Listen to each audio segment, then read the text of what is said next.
For the third game, Dylan Cease will be going for the Padres, while Max Fried will be going for the Yankees. The Yankees are currently a minus 185 favorite. And big trade out of the NFL. George Pickens on his way to Dallas for a third-round pick this year and a fifth-round pick next year. Dallas will also receive a sixth-rounder this year. Rapid Radios are instant push-to-talk walkie-talkies offering national LTE coverage and no subscriptions ever. A great alternative to a mobile phone for your kids for a limited time. Go to rapidradios.com now for 60% off and free UPS shipping. Add code radio and get extra 5% off.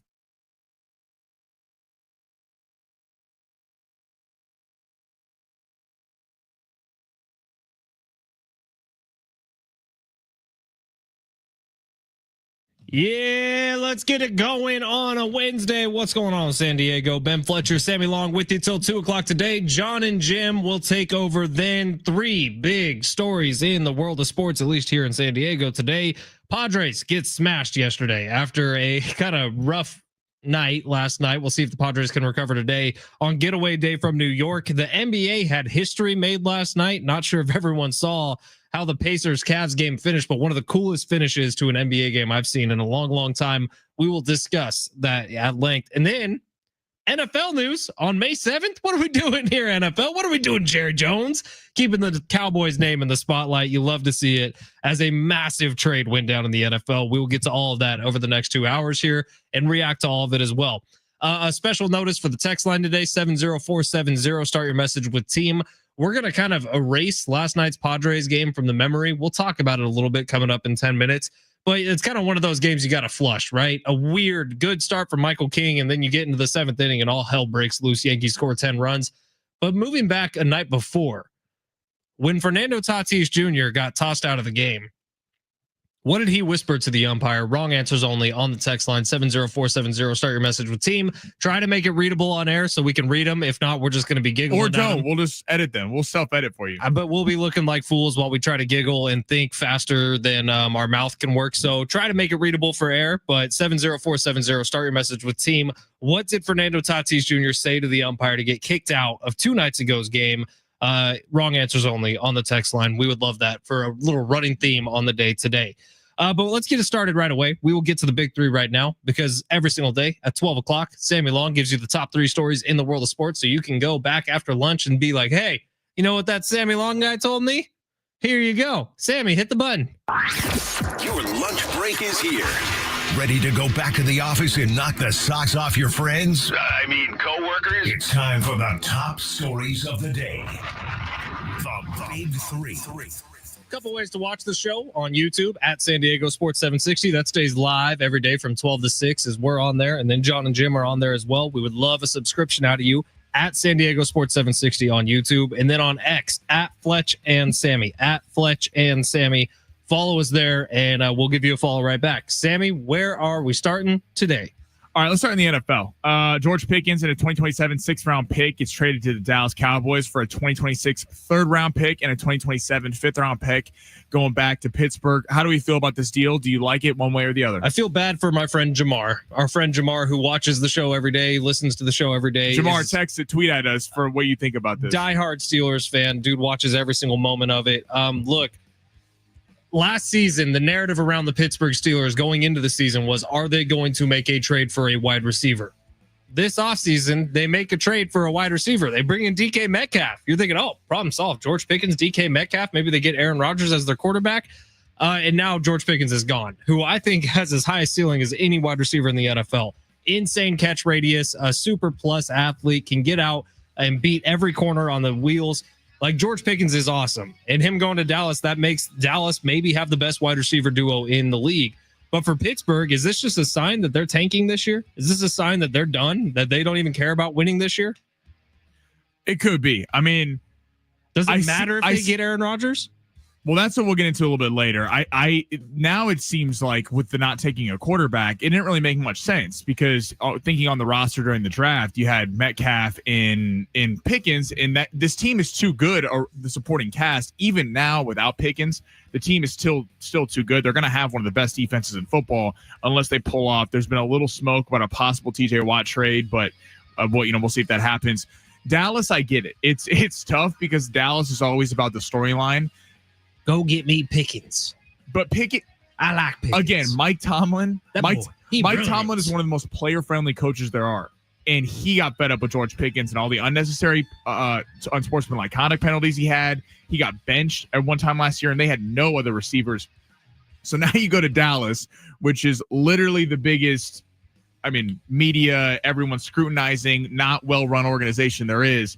Dak Prescott's got to be able to keep him in control. Dak Prescott's been able to try to keep Jerry Jones in control and Mike McCarthy, but with a brand new quarterback and head coach and Brian Schottenheimer, who probably doesn't know what he's doing, 4 weeks in, when CeeDee's calling for the ball and Pickens is not happy because he's only getting 4 targets a game because CeeDee's getting the 10 or 12, I don't know if this works out. But on paper, it's a good move, but we'll see if they can actually keep it together. On paper, it's the best wide receiver duo in the league with the highest paid quarterback in the league. On paper, this should be a home run for the Cowboys. We'll see. So the picks were 2026 third, a 2027 fifth, and then get back. It's okay. So the Steelers essentially traded up from the 6th round to get a 3rd and a 5th round pick.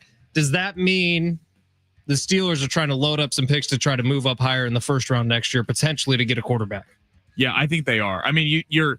They clearly didn't like any of these quarterbacks this year. You didn't think it's Shedeur Sanders in the 5th round grade. They are trying to tank. The Steelers did not think that. The Steelers obviously didn't want him at all. Arch Manning's the superstar quarterback next year, but we were talking before the show, maybe the Saints are available there. They're probably bottom out, but the roster's too good. So unless you're going to give up the next 2 or 3 drafts to get Arch Manning, who has said he's not entirely sure he will come out next year because he's been backing up Quinn Ewers for the last 2 seasons. This is a pretty tough gamble. I don't know where this leaves Aaron Rodgers. All right, story number 2.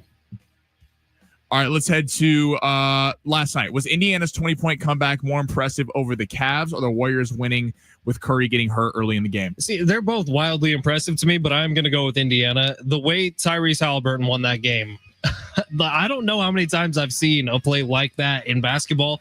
Misses his own free throw, gets his own rebound, runs it out to be on the 3-point line, hits a turnaround jump shot, wins it. And then this little stat comes across. In the last 20 years, in the NBA, regular season or playoffs, teams that have trailed by 7+ points in the final 48 seconds of the 4th quarter or overtime are 3 and 1,679. So 3 times a team has come back from down 7 in the final 48 seconds of the 4th quarter or overtime. 2 of those 3 are the Indiana Pacers in the last 8 days. They did it against Milwaukee. They were down 118-111 with 36 seconds left in overtime, come back to win. And they did it last night against Cleveland. They were down 119-112 with 48 seconds left in regulation. They come back to win.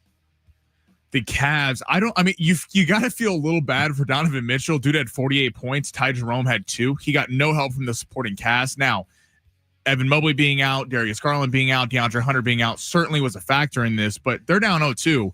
Even if all those guys come back for game 3, which it looks like Mobley will, you think Garland's going to come back for game 3, Indiana's still 5-1 against them going back to the regular season. You said we low-key don't give them enough credit. So Indiana, that was extremely impressive, but also I got to give the Warriors a little bit of love here too. Curry goes down, it's a 10-point lead, and you're going, oh no. This is the worst case scenario. They're done. They're not going to do anything. Draymond steps up, has 18 points offensively. Who'd have thought Draymond Green was going to contribute on the offensive end of the floor? And then the closer in Jimmy Butler. They go in money time. Jimmy Butler, Podziemski really stepped up. He was great on the defensive end. You're leaving out Pat Spencer. That's your favorite player. Pat Spencer, who wears a kind of short sleeve shirt underneath his jersey, has a kind of homeless guy looking beard. It's just a team. Hits hook shots. This would never happen if Jimmy wasn't there, because this is the Warriors the last few years were a supporting cast team of Curry, and sometimes they would chip in and it would look good. Now you have a legit other superstar in Jimmy Butler. I was surprised at how lackadaisical Edwards and the Wolves looked. Chris Finch called him out after the game, said, you need to start. You need to be a leader. It sucks as a Laker fan that they shot this poorly against them. Of course, it couldn't have happened last week, but 33 points in the first half. 33. It was outrageous. Edwards could not make a shot. He had 1 point going in a half. They're the younger team. They're at home. They've been resting. They just played in a game 7 2 days ago. I don't care who's on the court, who they're playing against. You give Jimmy Butler a 10-point lead with 10 minutes left, he's probably going to hold that lead. And that's what the Warriors did last night. If Jimmy Butler wins this series with, let's say, so Curry's, they said out for a week per Shams Charania. At least. It's a muscle strain. He's never had this before. This could be indefinitely. if he gets by Minnesota, Jimmy Butler, we're talking about one of the all-time great playoff performers because he constantly elevates his game when he gets to the postseason. Gotta love watching Jimmy Now, the Butler. second Steph went down, I was like, damn it, should have been Houston. That would have been more fun for the series. But then the Warriors go on to win it, and they actually extend the lead. They had a bit better plus minus with Steph off the court in that game. But as soon as Steph went down, I was like, Houston would have been a lot of fun. All I'm going to say is the Lakers made the Wolves look a lot better than they are. Yeah, that's accurate. Well, the Wolves just shot better against the Lakers. Yeah, and the Lakers couldn't hit anything. Last night says a lot more about the Timberwolves than it does the Warriors, because if the Timberwolves shoot a mediocre percentage from 3-point line, they win that game going away. Yeah, it sucks. I hope Curry can come back and some of the Cavs players, because it does suck when you get to the postseason. All right, we got time for one more. You want to squeeze one in? Yeah. Per the Ringer, let's stick with the NBA. Giannis is linked to Los Angeles and New York teams as in terms of his preferences. Where should he want to go? Why do I keep hearing Houston? I think Kevin Durant's going to Houston. No, Giannis, they're talking about him in Houston also. I don't know. Look, if I'm Kevin Durant or Giannis Antetokounmpo, I think I want to go to Houston, because Houston has this young team. We just saw how tough and physical they play. Houston is going to be a force in the West moving forward. There's no way Giannis goes and links up with Luka. Is that what you want? That's first off, yeah, of course. Who is guarding? Marshall's nodding his head right here. We got, if Luka and Giannis are on a pick and roll, good luck stopping that. Way to ruin the NBA for the next 10 years. Good luck with that. I don't care if Luka gains 30 pounds in the offseason. He's going to be just fine. That would be fantastic. New York would obviously give, because Jalen Brunson would be untouchable.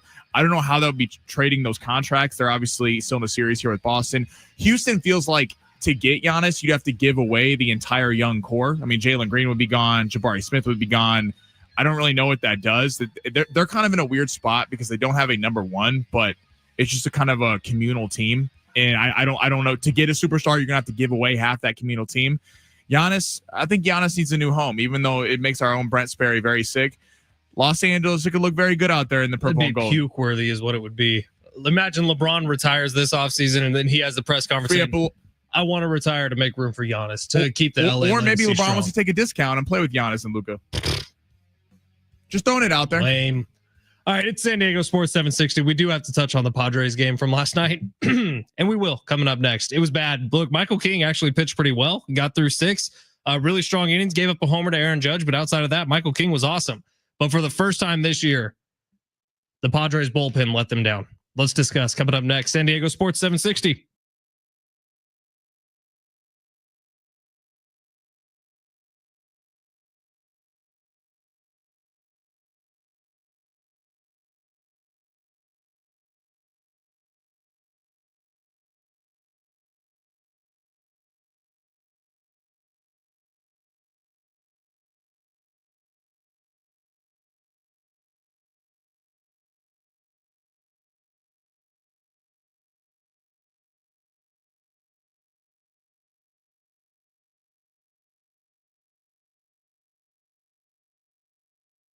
Fresh mountain air, the sip of a cold beer after you mow a lawn. Some of my favorite things in the world.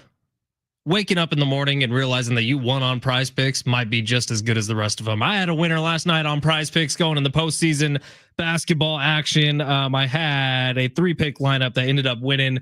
And we're going to give you another one coming up at 12:45 today. See if we can keep the good times rolling. But Prize Picks is my favorite daily fantasy sports app that I've ever had. I've tried them all. Prize Picks is the only one I stuck with since November of 2023. I've been working with Prize Picks. I've been playing Prize Picks every single night for the most part. Download the app today. Use promo code Fletch, FLETCH. You're going to get a $50 bonus when you play your first $5 entry. And all you got to do is pick more or less on 2 to 6 players. You pick their stat projections no matter what the sport or e-gaming you're watching is. They got baseball, basketball, hockey, soccer, overseas women's tennis. It doesn't matter. Badminton, Prize Picks has it there for you. Download the app today. Use promo code Fletch and start taking advantage of the promotions, the Taco Tuesdays and the Flex Fridays, where Prize Picks is telling you, hey, please take our money. Download Prize Picks today. Use promo code Fletch. Get that $50 bonus. I got a fresh lineup coming up for you 30 minutes from right now, so stay listening.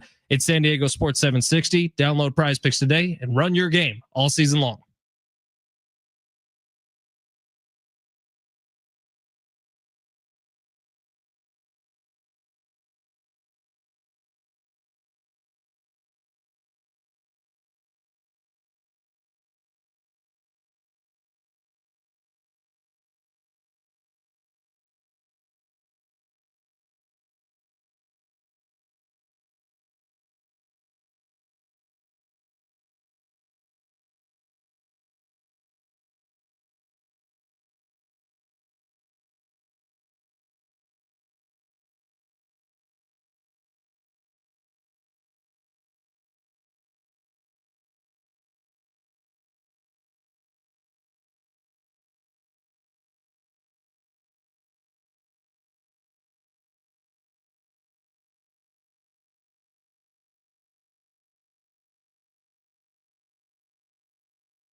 San Diego Sports 760 coming up later tonight, 6 o'clock right here. It's going to be SDFC Midweek Live. Hear from the head coach, Mikey Varis, as well as interviews with players and coaches. Find out the latest club and MLS information, hosted by Darren Smith. SDFC Midweek Live every Wednesday night at 6 right here on your home for SDFC San Diego Sports 760. Had a little hiccup there, Sammy. On the text line, it's been fired up since 12 o'clock today. 858 says, as a diehard, lifelong Steeler hater and Cowboys meme lover, I approve of this trade 1,000%. That is a great text. If you missed it, George Pickens has been traded from the Pittsburgh Steelers to the Dallas Cowboys. He'll be teaming up with CeeDee Lamb and Dak Prescott next year. Look, on paper, great trade. 2 number 1 wide receivers on the Cowboys. We'll see if it works without some friction happening. You think Jerry Jones is George Pickens going to like when they have tourists coming and visiting his locker, which Jerry Jones is let's happen during the middle of the week? I don't know. Game prepping. We'll see. A lot of people want to be a Cowboy. And once you get those Chunky's Campbell soup advertisements, sleep number bed as well, things become a little bit easier. That's where the big money is. 619, we were asking, what did Tatis say to the umpire a couple nights ago to get kicked out? Wrong answers only. 619 says, Tatis said to the ump, I didn't know you had the same eye doctor as Stevie Wonder. That from Brian. 858 says, Halliburton looked like he was playing 21 out there trying to win the game at 19. That is a great text. That is a nostalgic text. Do you remember playing 21 on the blacktop? Yeah. It's the best. God, so much fun. You and 3 people. People be falling, scraping up at recess. Yeah, if you don't know what 21 is, it's a free-for-all basketball game. You could play with like 3 to 5 people, I would say is probably the number you want. And so it sometimes it ends up being 4-on-1, and you're just trying to score, and it's first person to 21 wins. Bully ball. So much fun. 619, the one you can't say on the air. Yeah, I think we can. Tatis said to the umpire, when I see your mom later tonight, I will remind her that you have to go to your ophthalmologist appointment tomorrow. I pray to God that's the eye doctor and not some other type of doctor. Who knows? It's just between Tatis and the ump. I think it's the eye doctor. We're going to roll with that.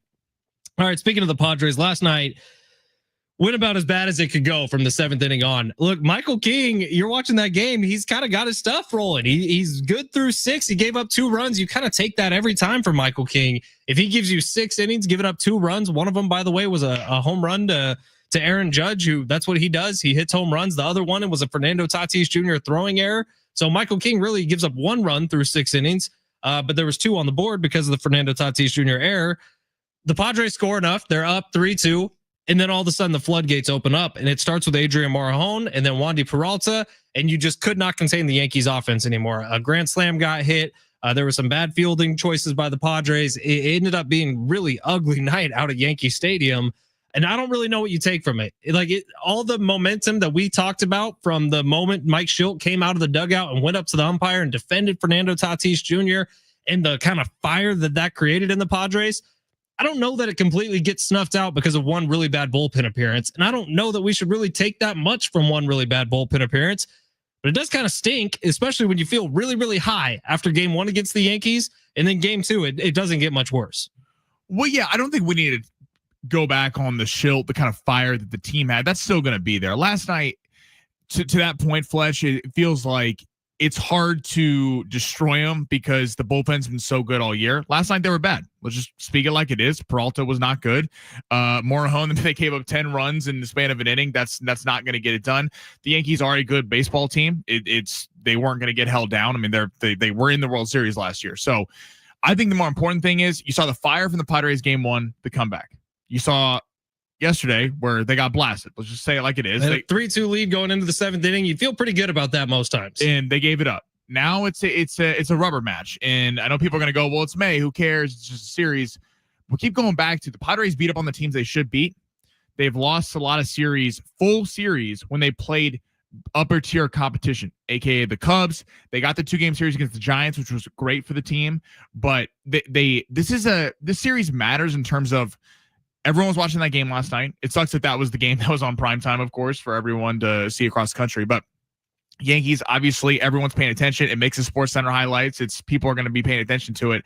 It'd be big if Padres could win this game. And I mean, the road trip's still intact. They're 4-1. So in terms of that regard, but it'd be nice to steal the series in New York, not just win one game on a comeback. More rain in the forecast for today. We'll see if this game gets moved at all. And Max Fried is going to be on the mound for the Yankees. Max Fried, who's 6-0 on the year, 1.01 ERA, a .94 WHIP. He's been fantastic this year in 44 2/3 innings pitched. He's been really good. And he's become their ace since Garrett Cole got hurt because they signed him from Atlanta in the offseason. For the Padres, the guy that we kind of thought might be the ace heading into this year, Dylan Cease, is on the mound for the Pods, who has just been struggle this year. Look, it's been a struggle bus for Dylan Cease, and hopefully he's getting back on the right track. Hopefully that starts today, because we know that pitcher who's going to go out there and throw 200+ innings every single year, who is going to have dominant performances where he looks like the most unhittable pitcher in baseball, is still within Dylan Cease's body. He never should have shaved that freaking beard, dude. I'm telling you, that's already come back to bite him in the ass. But Dylan Cease going for the Pods today. Maybe he starts to turn it around. But on the getaway day here, you got two pitchers who both work kind of fast. Max Fried, who's just been mowing down everybody he faces so far this year. Probably going to be a pretty quick game, which would be nice on getaway day going to Denver. Yeah, I mean, that's why I think there's a little bit more on this game, because of talking to Kevin Acee yesterday. This matters for Dylan Cease. We've kind of gave him a pass the last couple of weeks, even though he hasn't really been great at any time all season. I don't know, Sammy, before the season started, you said Dylan Cease sucks. You're just making things up. He sucks. I think you're just frustrated because I told everyone that you would have to buy them a shot at the Big Rich CD and Fletch Ramon. And plenty of shots were poured. But no, but in all seriousness, like Dylan Cease, he hasn't been great this year. And we've kind of given him a little bit of the benefit of the doubt, considering that we know what he's done. We know what he's done in the past. He's been an ace for this team. He was really good last year, not at the end of the season, but in the middle of the year, he was money. This is a big start. You're going up against a really good Yankee lineup. You're trying to win a series against a really good ball club. It's going to be raining. They have their ace going in Max Fried. And I'm interested to see how the hitters respond, because the Padres have really struggled against left-handed starting pitching this year. They've destroyed right-handed starting pitching. Left-handed starting pitching hasn't been great. That's what Max Fried's bringing them tonight. And I think this is an important game for Cease. Whether they win or lose, he needs to pitch well. All right, over on YouTube, Tyler says, good afternoon, everyone. What up, Tyler? Thank you for being here, man. And Rich says, Fried is due for a clunker. Cease is due for a gem. Maybe Rich is right. Could be spot on with that one. Hell yeah. I'm with it. I like it. I'm with it. I'm with Rich's picks. Also, I'm wearing my Pliny the Elder shirt today. It's one of my favorite beers on the planet. And Sammy walks in and says, what the hell's that shirt? And I said, Pliny the Elder. You've never had a Pliny? The beer. It's won best beer in the world like 10 times.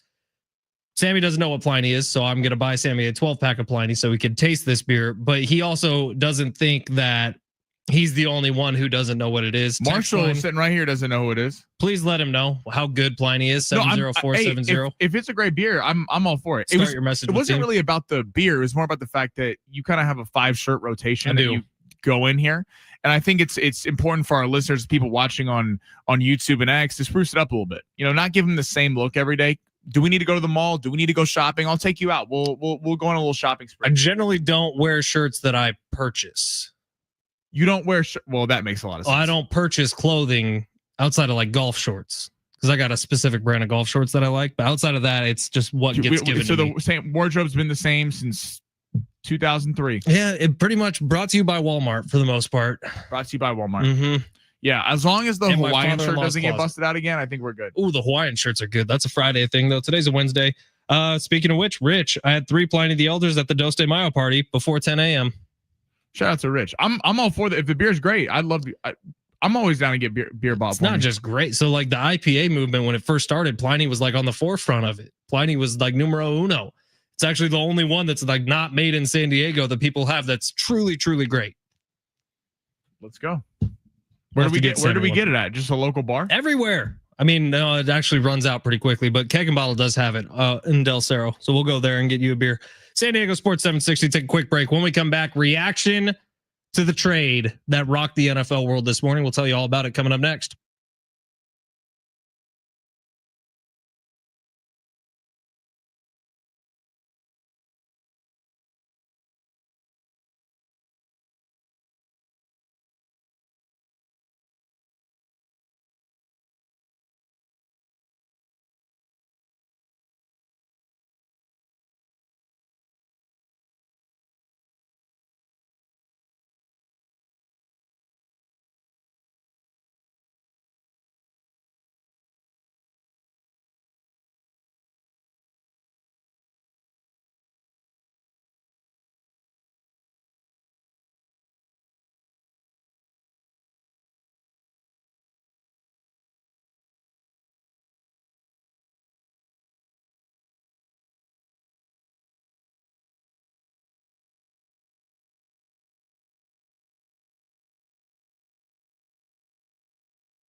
This sport's sponsored by the Wendy's $5 Biggie Bag. In the NBA tonight, Game 2 between the Knicks and the Celtics in Boston. New York won a tight one in Game 1. Boston is currently favored by 10.5 with the point total set at 211.5. That game will be going at 4 o'clock. And the night game at 6:30. Nuggets in Oklahoma City taking on the Thunder for Game 2 as well. The Nuggets won that one in Game 1 as well. Oklahoma City favored by 10.5 as well with the point total set at a high 230.5. You know what's better than a limited time deal? An unlimited time deal like the Wendy's $5 Biggie Bag with a JBC 4-piece nugs, fries, and a small soft drink, because the best time for fresh, never frozen beef and Applewood smoked bacon is all the time. For the best deal, got to be Wendy's. U.S. price participation may vary.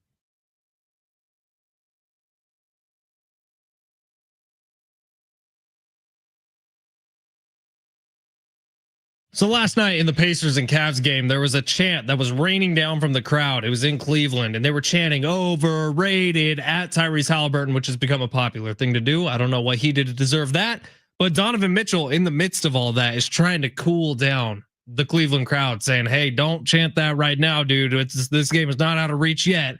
Halliburton responds by hitting that game winner to put them up by a point, to close out the game, to be the third of the last 1,600 and something times that a team has been trailing by 7 points with less than 48 seconds to go for a team to come back and win. That comes from the worst thing the NBA ever did was vote Tyrese Halliburton right before the playoffs started as the most overrated player.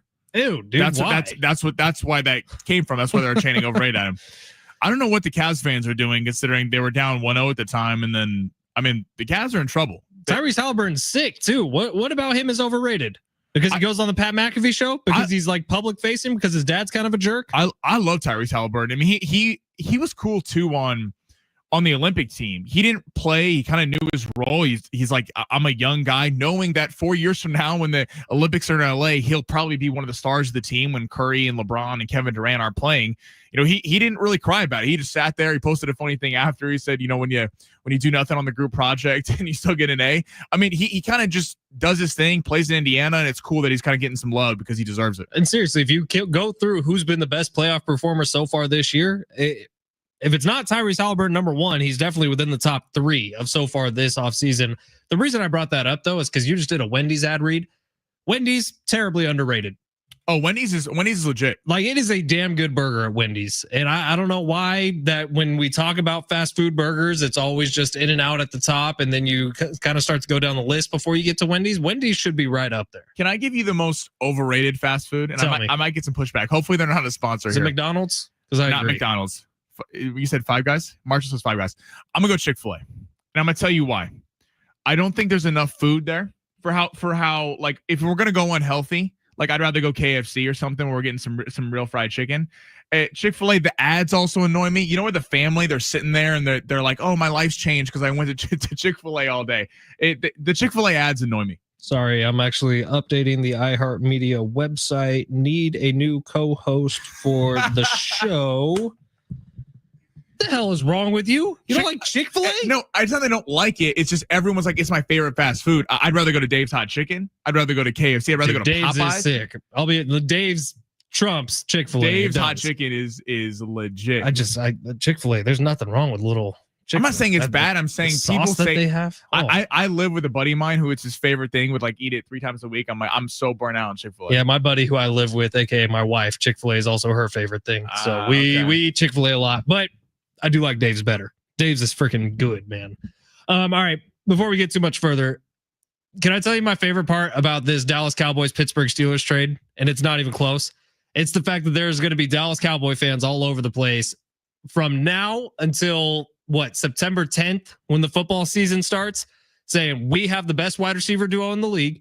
Our offense is so stacked. They're both going to be over 1,400 yards receiving. Dak Prescott MVP season loading. They are going to be talking for this entire offseason for them to just crack into the postseason and lose in the first round again. You think they're making the postseason? Every year, man, the Cowboys do it to us. Every year, I love it more and more.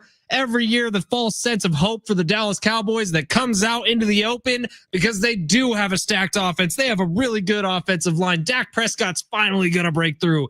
He's either going to snap his ankle in half in the first 2 weeks of the season, or this is going to be a complete disaster. They may not make the postseason. To your point, Sammy, they're in a pretty good division. I mean, I get it in this. If you took away the Jerry Jones aspect, which you can't do because he's going to talk, he's going to be there, there's going to be drama, he's going to be giving a press conference after every game like no other owner in the league does, but he's going to do it. I worry about this for them with Brian Schottenheimer. Brian Schottenheimer got promoted. He is clearly a hire that they could control. Jerry doesn't want Deion Sanders, who he can't control Deion. Deion's brand is just like the Cowboys. Deion's not getting told from Jerry Jones, you're going to say this, you're going to do this. Brian Schottenheimer was a safe hire that Jerry could control the narrative. So Jerry's still the biggest star because he's an egomaniac. Now you bring in George Pickens, who, again, on paper, CeeDee Lamb and George Pickens, the Cowboys have needed another receiver. They try to go get Brandon Cooks. On paper, that is the best wide receiver duo in all football. It's nasty. I mean, you're talking about George Pickens, the number 2, who is a top 3 jump ball 50-50 player in the league. I mean, in terms of just going up and getting, it's amazing for his size how good he is. Now, can Dak, they didn't address the running game. They didn't pay Rico Dowdle. They brought in Javonte Williams, who's whatever from Denver. I was impressed with them for going with Tyler Booker on the offensive line. Is Rico Dowdle not on the team anymore? I thought he went out. It's Javonte Williams now. I liked him.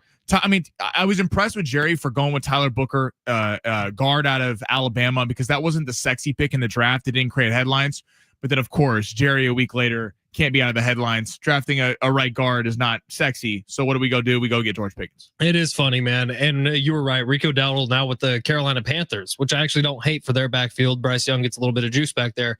It is a very Dallas Cowboys move to bring in George Pickens like this. It is a very attention-grabbing move for a very attention-grabbing owner. But you look at their division, man. The Philadelphia Eagles aren't that much worse this year. Yeah, their defense got picked apart a little bit. The Washington Commanders, they look like they could be nasty. Filthy. You're talking 11-12 win team there. And the New York Giants got better. Like, they did get better. Abdul Carter, they're keeping Kayvon Thibodeau. Malik Neighbors year 2. You're talking about who had the best draft, and if it's not the Giants, it's pretty close to being the Giants. The Giants, who got the best player in the draft, in my mind, without a doubt, in Abdul Carter, and then moved back into the first round to pick their quarterback, Jackson Dart. We'll see if he's any good. He could be terrible. But I do know that the defense for the New York Giants has got substantially better. What do you think about Fletch, this for the Steelers perspective? Because we touched on this a little bit earlier. The Steelers, you're thinking, was a pretty stacked roster. They were one of the best defenses in all of football last year. That's not going anywhere. They got healthier, actually. You bring in DK Metcalf. You thought you were going to have him and Pickens. You don't have Pickens now. I mean, Kirk Cousins.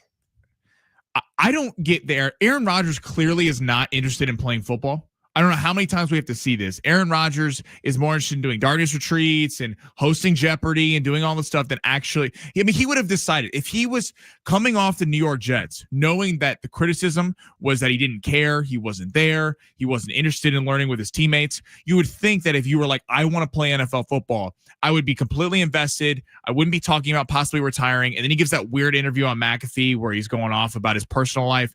I mean, at this point, the Steelers should just take and put Rudolph in, try to get a quarterback next year. That's what I would do, man. But you got TJ Watt on that team. If there's one anti-tank player in the entire NFL, it is TJ Watt. So if you want to move him before the season, and Jamar, I hope your ears are covered right now, our resident Steelers fan, because TJ Watt is every Pittsburgh Steelers fan's favorite player. Would you do that? Would you trade him? I think you kind of have to at this point. But we're going to find out how worried Mike Tomlin is about his job security. If TJ Watt gets moved, Mike Tomlin's like, I'm going to be here next year. And I understand, and the owners understand, we're going to have a terrible season, but we're going to go rebuild through the draft, and we are going to get a ton of picks for TJ Watt. We just got a couple of picks for George Pickens. And next year, we're going to be able to move up to, if not number 1 overall, number 2 overall, to get exactly who we want in next year's draft. I just don't get, if you're Pittsburgh, you didn't take a shot. Let's say you didn't want to deal with Shedeur. Let's just say I would have taken him in the middle round. They didn't want to get Shedeur because what does Shedeur do to make you that much better than what you had last year? But they need a full overhaul at this point. But this is the thing. You could have taken Tyler Shucks. You could have taken Jalen Milroe, who went to Seattle. Could have gotten Jackson Dart at 11. Jackson Dart. You could have taken a flyer on a guy, knowing that, especially, I understand you want Harmon out of the big defensive tackle out of Oregon. That's great. Round 2, all these guys are available. All the other quarterbacks were available outside of Dart and Cam Ward. You didn't take a shot on a guy because there's 2 veterans who are still just sitting out there, and Aaron Rodgers and Kirk Cousins. Yeah, but I would rather probably just bring in for nothing. I would rather let Milroe, who has massive upside, start all year. If he sucks, who cares? You're going to be picking in the top 5 or top 10. If he's great, you hit a gem in the middle rounds. I don't know. We'll find out within the next few weeks what their plan is. I think this is probably part 1 of a plan, whether they're going to be selling off a bunch of pieces or whether they're going to try to compete next year. Maybe they thought George Pickens was a bit of a cancer in the locker room, which he could have been. And they clearly didn't want to pay him. It's a contract year. So this is a sign and pay type of deal for Dallas, who is probably going to have to pay him top of the market wide receiver money. But that's where you go, Jerry Jones. What are you doing? You paid CeeDee, which I'm okay with. CeeDee Lamb is a superstar receiver, generational receiver. The defense was horrible last year. I mean, they were atrocious. It was Micah Parsons and no one else. I know Diggs got hurt in the back end, but still, that doesn't change everything. Even Diggs, he's a boomer bust corner. It's like he's getting a pick 6 or he's getting burned for a 6. Totally. And then I don't know what. In terms of this year, it makes them more relevant because they were looking at a for sure fourth place finish in the NFC East. Now, maybe they're third. Maybe they're third. Are they getting over the Giants? We'll see. It's going to be fun for all of us Cowboy haters out there to watch this unravel. We'll see. I mean, on paper, they made a great deal, but for all of us who can't stand the Dallas Cowboys, which I know there's a lot of Cowboys fans in San Diego, I'm sorry. And if you have different thoughts on this, text us 70470, start your message with team. But this feels like just adding fuel onto a fire that's already been burning. You need to third get rid of and Dak a 5th Prescott. round pick they gave up for this. You need to get rid of Dak Prescott is what you need to do. Wow, that's a little hot take going out of here. San Diego Sports 760. We're going to take a break. When we come back, long shots. Now, I won some money last night. I'm pissed at you. You pissed me off last night. Let's talk about it next. San Diego Sports 760.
All right, some good points coming up on the YouTube chat here today from Viva Padres. Max Fried got beat up by the Padres last year in the postseason. I'm thinking he's out for some blood today. Max Fried, going against the Pods today. He's been fantastic this year, man. He has a 1 ERA, 6-0 on the season so far. He's been the Yankees' best pitcher by far.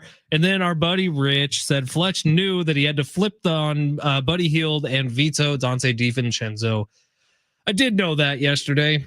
Rich, I appreciate you. Rich is the man. I met him last week. Great dude. But don't stick up for Fletch. Fletch lied. Fletch lied to everyone. I lied to nobody. No, you lied to everyone. You said Marshall and I were giving picks yesterday. You're like, oh, we love the picks. We love the picks. And then you go in and put an opposite parlay in the middle of long shot. I said it on air. I said how much I hated the Buddy Hield pick. I said how much I hated the Dante DiVincenzo. You never even apologized because Monday would I apologize? You killed the parlay because you gave Russell Westbrook under. All of my picks hit. Mm-hmm. So you leave me out to be the bad guy. Then you're bragging about how you made money last night. Honestly, I think apology. I also vetoed one on Monday that would not have hit. I don't think we need to worry about that. We don't need to, bring up things like that. We're really talking about it. Last night I had a lineup going that won, and it was not Marshall's or Sammy's. Marshall's got close though. Marshall, you were very close last night. Yeah, Marshall just got screwed on Halliburton. Yeah, but Sammy had Dante DiVincenzo more than 10.5 and Buddy Hield less than 9.5, and I flipped those two, and both of them worked out. Oh, look at you! So my lineup won. Unbelievable. Long shots, hit the button. Almost. Let's see. Underdogs? Nah, that's old. Those with a less than good chance of winning? Too wordy. Wait, got it. It's time for Sammy's long shots. All right. That was on me, Sammy. That was a very abrupt long shots hit the button. I apologize for that one. But right now on Prize Picks, which is where Sammy and I create these lineups, there is a discount going. There's actually a free entry going, $15 for any baseball game, as long as you include one goblet. So I just submitted one of those. I'll put a screenshot up at Fletch Sports, but let's get the official long shots today from Sammy Long.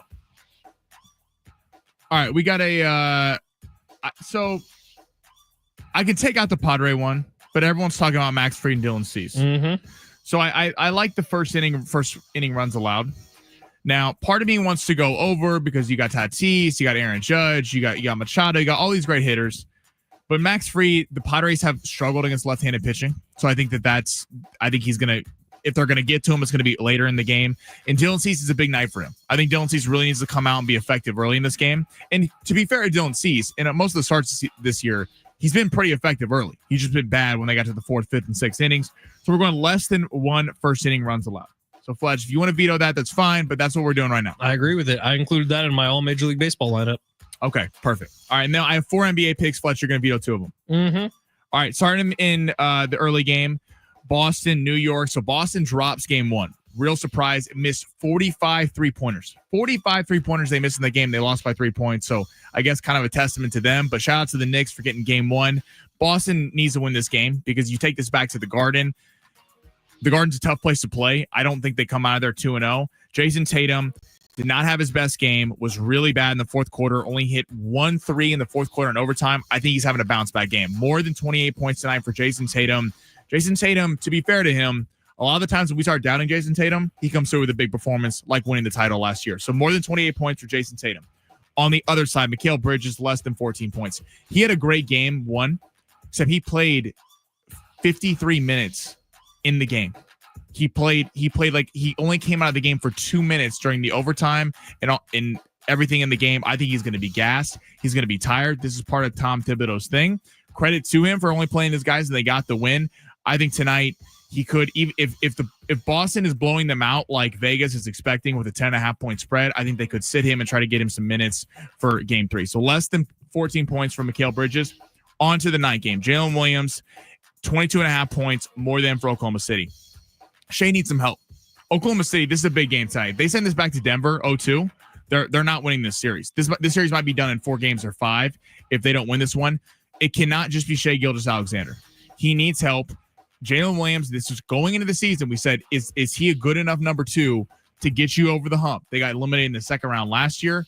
This year, you have to be better. Shea Gilgeous-Alexander, they're throwing everything at him. They're throwing their best defenders at him. He needs help. I think he takes a lot of shots tonight, more than 22.5 points.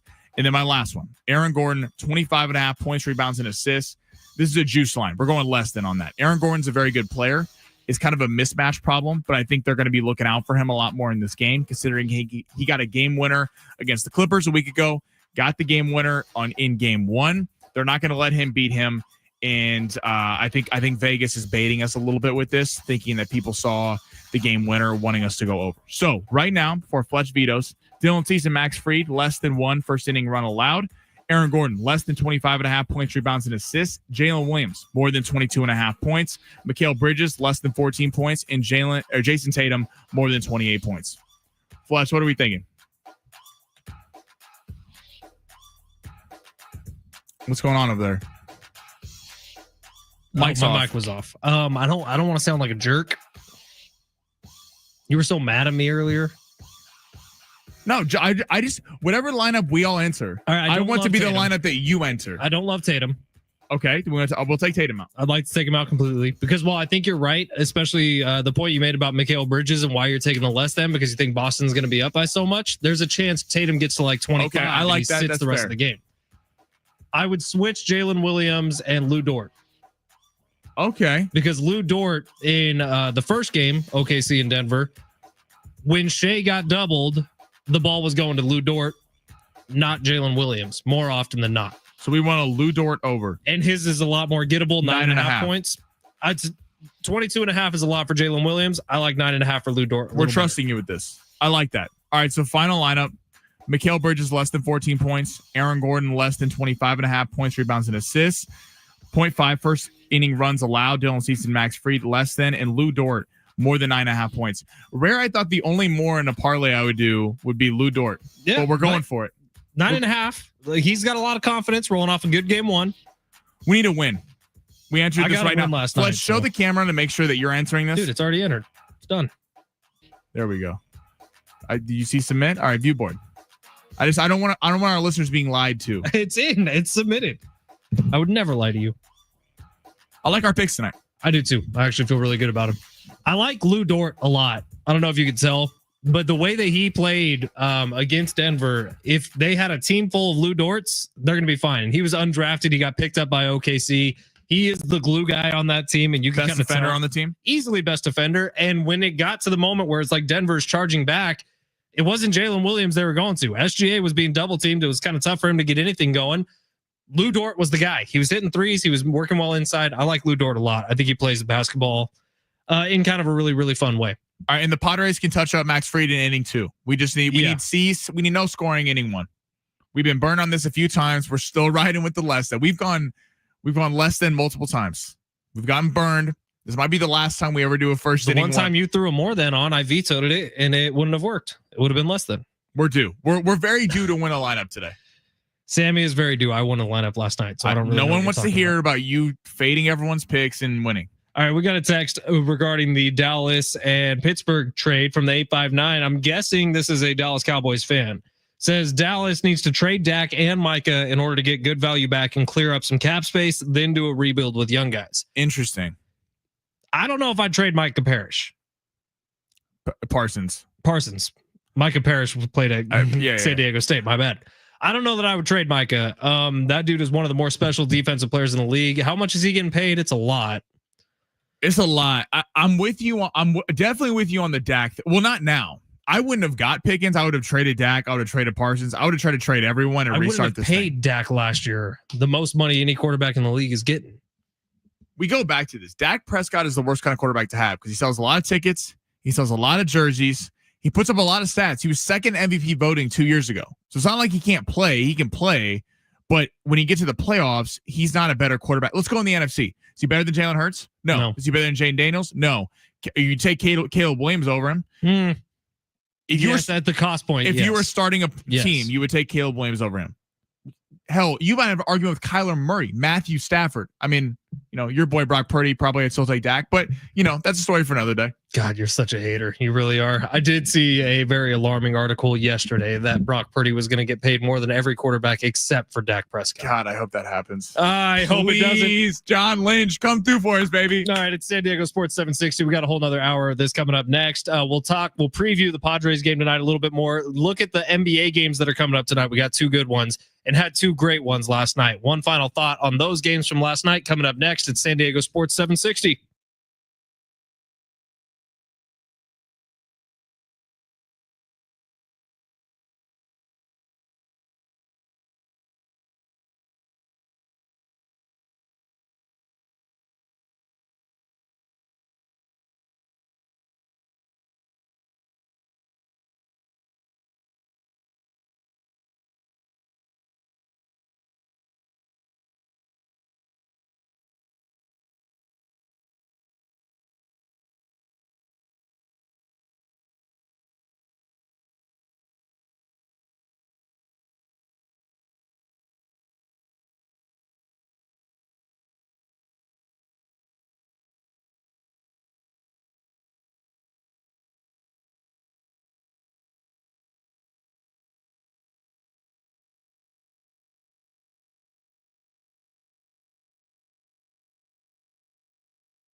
Hey, it's Fletch for Gary Cooper and Mountain Trust Mortgage and Realty. Find them online, mountaintrustmortgage.com. Gary Cooper with us today. Gary, if you're like me or my wife, you spend hours scrolling endlessly on different housing websites and apps, trying to find out what the best option is for you. Are there any pitfalls when it comes to scrolling online for houses?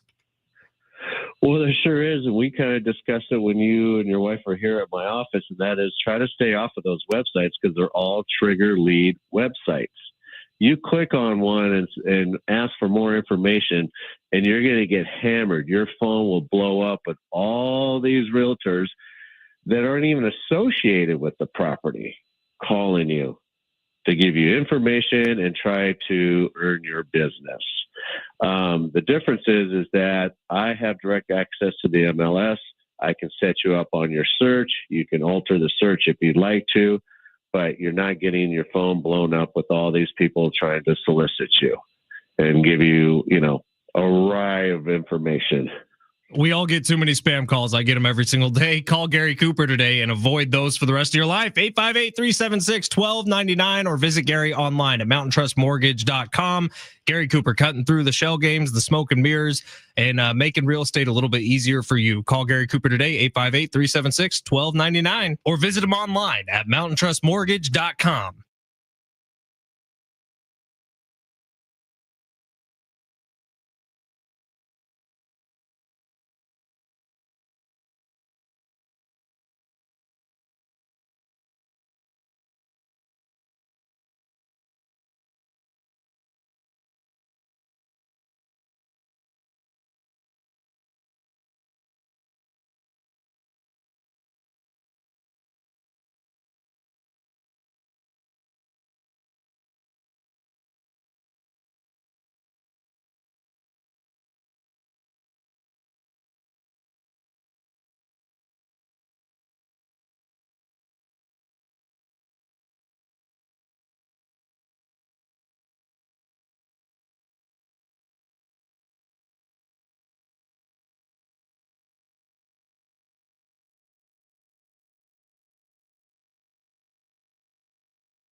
This report is sponsored by Mattress Firm. The Padres, after losing a tough one late in the game yesterday, will look for the rubber match to win the series in New York. Dylan Cease will be going for the Padres, while ace for the Yankees, Max Fried, will be going for them. The Yankees are currently minus 185 on the money line.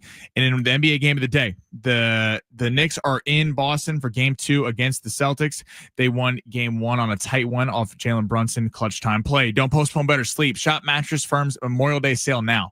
Upgrade to a premium bed from a Curated selection and take your rest to the next level. Don't miss out. Visit Mattress Firm today. Get matched sleep all night.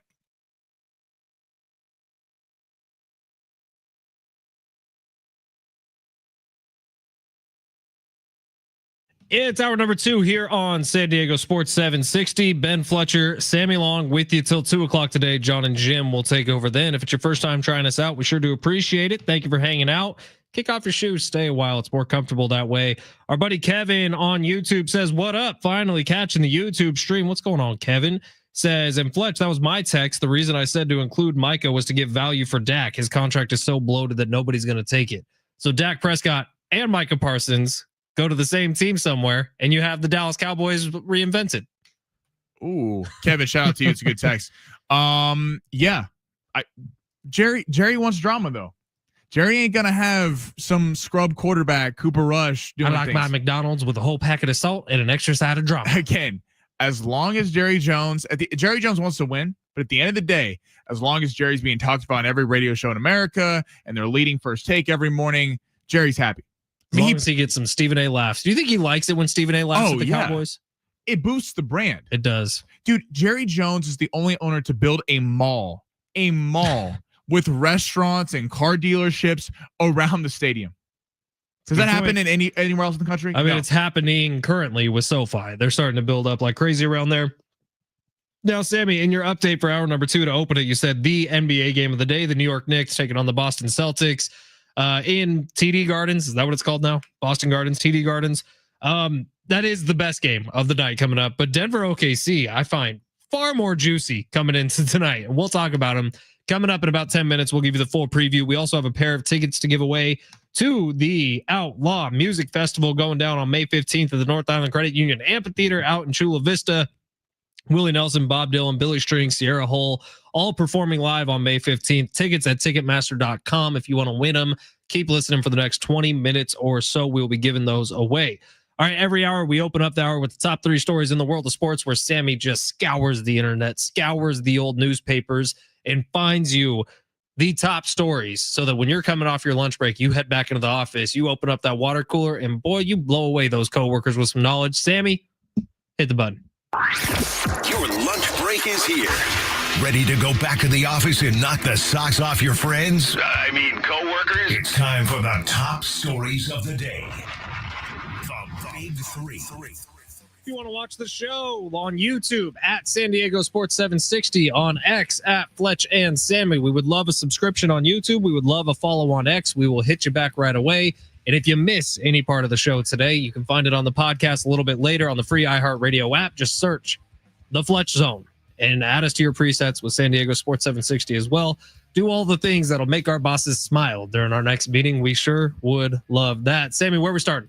Let's start with the Padres text line. This one's good for you too. 70470. Start a message with team. 70470. Start a message with team.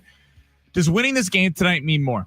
Does winning a series in New York mean more? We've kind of had this narrative all week. Do you think this means a lot for the national narrative around the Padres, or it's just another game?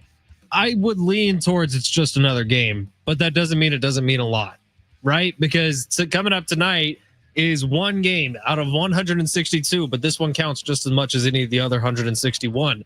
Padres can't waste opportunities. And when you have a team like the Yankees, you look at it as an opportunity to measure up how good you will be against the best of the American League in the postseason if you get to that point, which is where the Padres expect to be.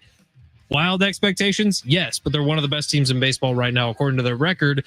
So it means a little more in the sense that this is a pretty good measuring stick against the best of the other side. And it'd be sure nice to win a series against the Yankees this early and keep this road trip chugging in the positive direction, not going into Denver, where you don't play good to begin with, on a losing streak. At least they have to play a doubleheader heading into the weekend, so Padres get a little bit of a break there in terms of rest. The Rockies do? The Rockies do. Losers. Yeah, like the Rockies don't need more things working against them. I do think there's a little bit more on tonight, and maybe it's just trying to drum up some excitement for a baseball game in the beginning of May. But it's fun when you get to see the Padres go up against the upper tier competition. This team was in the World Series last year. A lot of people felt this. Hell, the sports books felt when the Padres went up 2-1 over the series lead over the Dodgers. They were the World Series favorite. That was fun for about 25 hours. The expectation for Vegas, and I think a lot of people would have thought that, hey, just like the Dodgers were favored against the Mets, the Padres probably would have been favored against the Mets if they got through the Dodgers. They would have met this team in the World Series. So I think it is fun. You see game one, Show getting fired up, big comeback win. You saw the team really kind of invigorated by it. And yesterday was not what the Padres were looking for. But again, if Dylan Cease was on the mound, maybe I'd agree more with you that this isn't as much of a big game. Dylan Cease needs to perform well. We're getting to a point where we can't just keep making excuses for Dylan Cease because of his name brand alone. If this was another pitcher on the Padres roster, I don't think that we would quite be given this much lenience to. But we trusted Dylan Cease, and I think he'll get it back. That is huge. When you look at the trends of the season and you take the season in 20-game chunks or whatever the baseball nerds would want you to say, Dylan Cease has been bad. Time for him to start on a good trend. Sammy, what's next? All right, we're going to head to fighting world real quick. UFC. Alex Pereira put out an interesting tweet today. I hate this. Said, I've always answered the UFC's calls, but if they want to play with me, we can do that. I've never spoken poorly of the UFC, but with what I've just heard, I'm disheartened. I've already had thoughts of not fighting anymore. After what was just relayed to me, this may be the start. What does this mean for the UFC if Alex Pereira stops fighting? Nothing good, man. He's 37 years old. He is the most entertaining fighter in the UFC right now. When he fights, dude, people watch. The dude hardly speaks a word of English, but he is that entertaining, and he has that much bravado and machismo, whatever you want to say. Alex Pereira is that dude. And a lot of us have Alex Pereira penciled in to be moving on to fight John Jones. And we all want that. If that's the last fight of both of their careers, that's fine. We're going out with a bang. But Alex Pereira is the UFC right now, much like Conor McGregor was the UFC. And the UFC is not in his strong hands right now, but Alex Pereira is about as marquee gets. And then like the secondary options are the Sugar Shawns and the Patty the Baddies.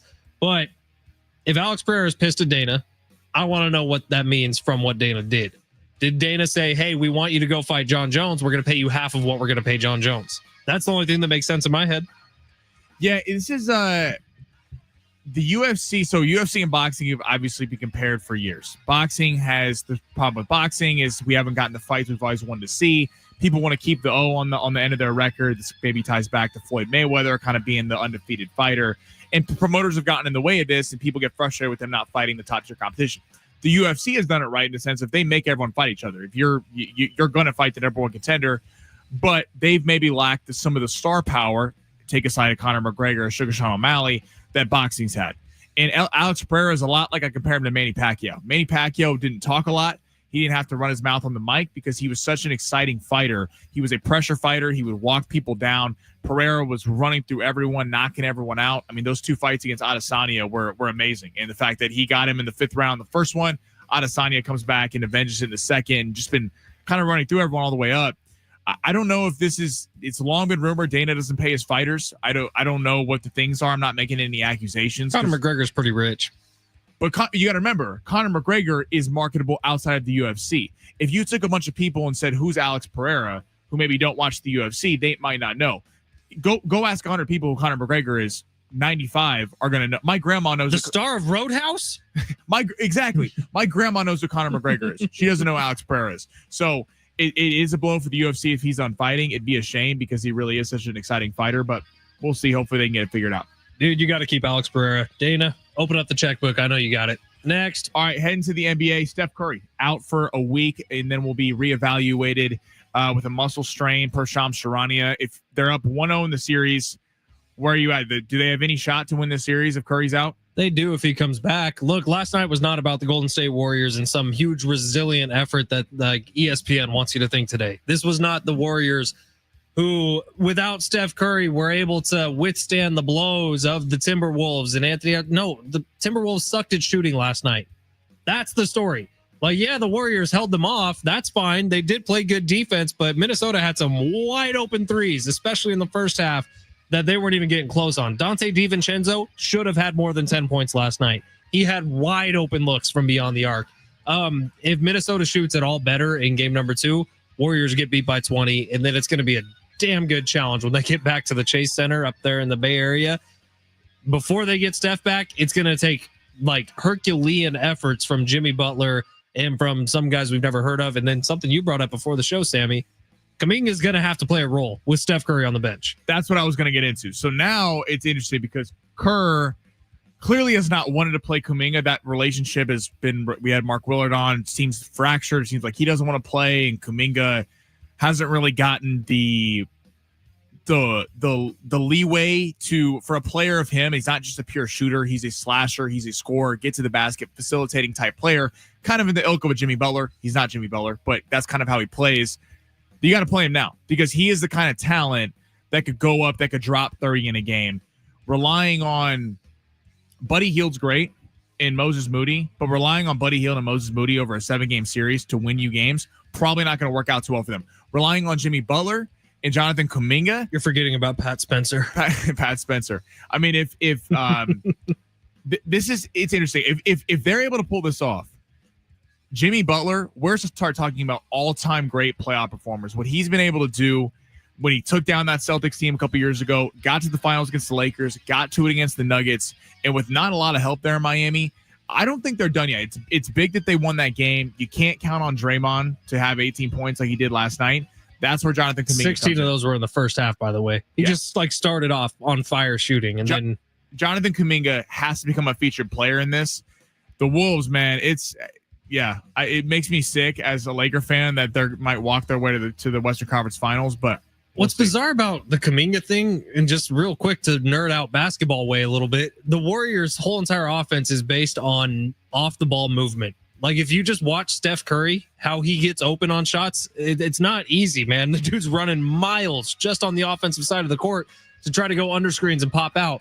And so with that comes a lot of off-ball cutting, where you are setting your defender up when you're on the opposite side of the court of the ball to kind of run into one of your teammates so you can cut into the middle of the lane. And that all gets set up through Draymond Green, who, say what you will about him, I can't stand the guy.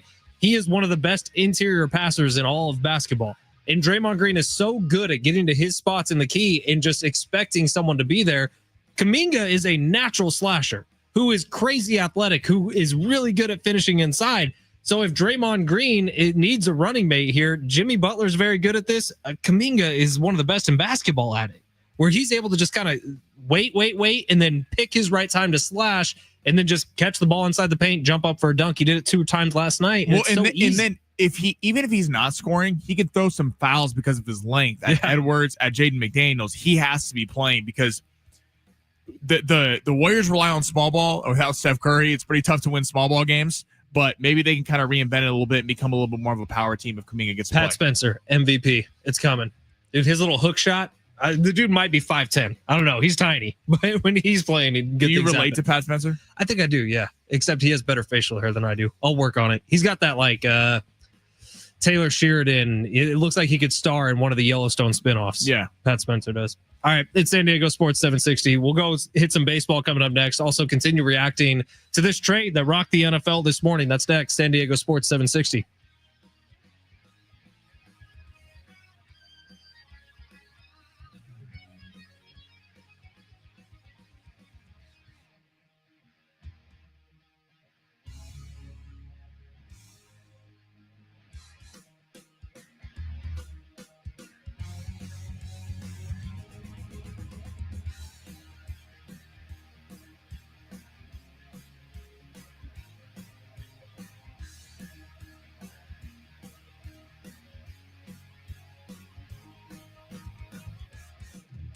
Ready for why I love Prize Picks? Well, A, you can download it. Use promo code Fletch. You're going to get a $50 bonus when you play your first $5 entry. But B, it's the promotions that they're giving out every single day. Today on Prize Picks, the promotion is a $15 guaranteed baseball lineup. I have Aaron Judge going more than 1.5 bases against the Padres. I know I feel kind of bad about that one. I have Landon Knack, the pitcher for the Dodgers, going more than 2.5 strikeouts tonight. That is a Green Goblin, a little easier to win. And I have Max Fried less than 18.5 pitching outs. That is a guaranteed $15 lineup. So even if it loses, I'll get that $15 back in promo funds. You can do the same. Download Prize Picks today. Use promo code Fletch, and you can get that $50 bonus when you play your first $5 entry on Prize Picks. The promotions are my favorite part of the app. I just told you one that's running right now. How about this one? They got tickets for the finals in the basketball postseason coming up. All you have to do is create a $5 3-pick basketball lineup in the postseason. Every lineup equals 1 entry to win a VIP trip to sit courtside at the finals. Max 5 entries per day. Download Prize Picks today and start taking advantage of some of these promotions they got going. You just got to do more or less on 2 to 6 players. You pick their stat projections, whether it's basketball, whether it's baseball, hockey, international tennis, does not matter. Prize Picks has it for you. Download the app today. Use promo code Fletch and run your game all season long on Prize Picks.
AM radio keeps vital voices accessible, but we need your help. Congress can secure its future, but you need to text AM to 52886 right now to support keeping AM radio in cars.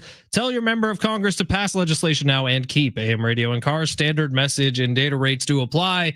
So even if you don't like me and Sammy, but you like having that safety net of a Kogo, make sure you text AM to 52886 right now to support keeping AM radio in cars. Kind of a foundation of our society, I'd like to think. Don't you, Sammy? Yeah, I'd like to not have to look for a job right now. That'd be nice too. Sammy would not look good working at like a Dave and Buster's or something. What? You could pull it off. Are you taking shots at Dave and Buster's? I know your hair is like just different for what they're being. The problem with me working in a restaurant, and shout out to all our restaurant workers, because I've worked in 7 restaurants in my life. Really? So is that what you did? But like you were just a restaurant? Dude, when I moved here, when I had your job, I was working at Duke's in La Jolla the whole time. Okay. And I was 20 hours a week here, like 30 hours a week there. I've done movie theater, gym, and radio station in Target for 3 days. I work at a gym, bruh. No, we would go at the meatheads. Oh, get my pump on, bro. Working at the gym. Leg press warriors. I worked at Target for 3 days. Did you get fired? No, I decided I was working in alcohol. I did orientation. It was orientation really 2 days. And I was stacking alcohol. And then they wanted to move me to cereal. And I said, you know what? I think I've had enough. It took 3 days. It took 3 days. Took 3 days as a former employee of Target. The Outlaw Music Festival is coming up. Willie Nelson, Bob Dylan, Billy String, Sierra Hull, all live May 15th at the North Island Credit Union Amphitheater. Tickets and info at Ticketmaster.com, or give us a call in about 5 minutes. 5 minutes from now, we'll ask for you to call, and you could get a couple tickets for free. That is a fun one. 70470. Start your message with team. What was your least favorite job that you worked before you found the job? Or maybe you're still in the least favorite job and you need to find the job. I think I'm now where I want to be. This is kind of what I want to do in life. I'm pretty happy right here. Please don't take this away from me. So text AM to 52886 and what was your least favorite job? Well, my first job, I was butchering chickens on my grandpa's farm. That was a good one though. Okay. Made good money too. And then second job was in college. I worked at a grocery store / deli on campus for 4 years. That'd be all through fun. college. And while I was doing that, I worked a couple restaurant gigs, one in Tahoe, a couple in San Luis Obispo. Busboy always was my least favorite job. Yeah, I'm too freaked out it about germs to be a busboy. I was a busser for 7 years. I guess I was a dishwasher at the movie theater. That was a little nasty. Washing dishes is the worst, man. It's hard work. They wouldn't let me listen to headphones because they said I was forward facing. I go, I'm in the back. I'm in the kitchen. No one can see me. Why can't I listen to tunes? So true story. When I first moved to San Diego, about 6 months in, I hurt my knee playing on the blacktop basketball, like playing out in the little parks that are up in Mission Valley, and messed it up pretty good. I had partial tears in my ACL, MCL, and PCL, but at the time I was still working at Duke's out in La Jolla. And so while I was there, I was, while I had the injured knee, I was just rolling napkins in the back, rolling silverware. This was at the same time Tiger was about to win the 2019 Masters. So I'm in the back watching Tiger. I got in trouble 3 different times that day for being on my phone, and I didn't care because I was going to watch Tiger win on Sunday. It is the best day in the history of golf. I'm watching Tiger. They tried to do that. They tried to make me, when the Chiefs first won the Super Bowl, they tried to make me work. And I was like, I'm not coming in. They're like, well, we might have to fire you. I go, that's fine. Like, I'm not going to be here. So I'm being courteous and letting you know because I will not be here on Sunday. All right, dude, it is weird the decisions you make when you're in your early 20s. Some of them are ill-advised, and I think that would be ill-advised. But did you get fired? No, because my manager liked me. Okay, that's my good. one manager stepped in, but I wouldn't care if I got fired. It's better than not missing. I'm not missing the Super Bowl. So we talked about the Padres a lot earlier today and about the disappointment of last night. And really, last night marks the first time in what we're a month plus 10 days into the season at this point. First time in a month and 10 days that the bullpen really gave up a game for the Padres, which is pretty great. They've had the best bullpen in baseball all year long.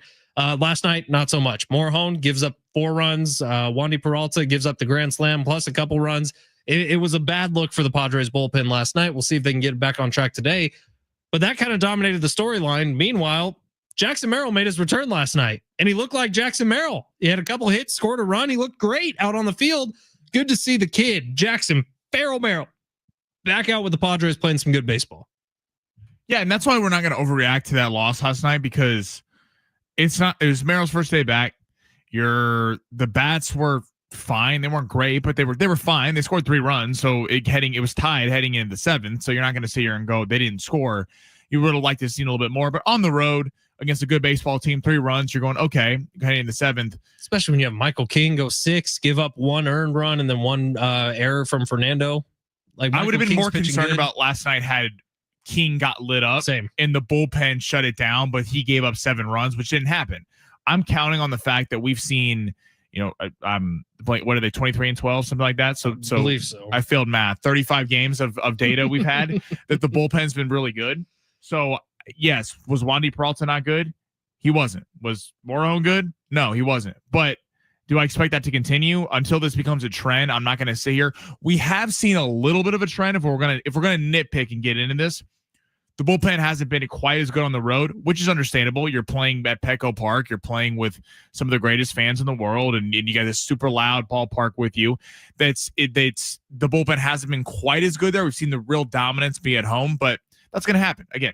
Yankee Stadium's a tough place to play. Even after yesterday, I believe this is still true. The Padres still have the #1 team ERA out of the bullpen in all of Major League Baseball, and that is with being very middle of the pack on the road so far this year. But at home, they've been that good to where it's like they just don't give up runs at Petco Park, so it's all evens out in the wash. I think they are 23 and 12. That is 35 games, so good math. Look at Sammy. Shout out to Professor Saidani at Rancho Bernardo High. I give you an A+. That's what I do. All right, let's give away these tickets. A pair of tickets to the Outlaw Music Festival, where you're going to see Willie Nelson, Bob Dylan, Billy String, Sierra Hull, all live May 15th at the North Island Credit Union Amphitheater out in Chula Vista, one of my favorite concert venues I've ever been to. Get your tickets at Ticketmaster.com or caller number 6. You're going to the show, 877-767-4760. Couple texts just came in. We'll get to those on the other side. It's San Diego Sports 760. Thank you for being here.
This report is sponsored by the Jim Buttrell real estate team. The Knicks and Celtics will kick off the NBA slate tonight at 4 o'clock. Boston is favored by 10.5 after dropping game one to the Knicks. They missed a total of 45 threes in that one. The point total set at 211.5 in the night game. Getting on at 6:30.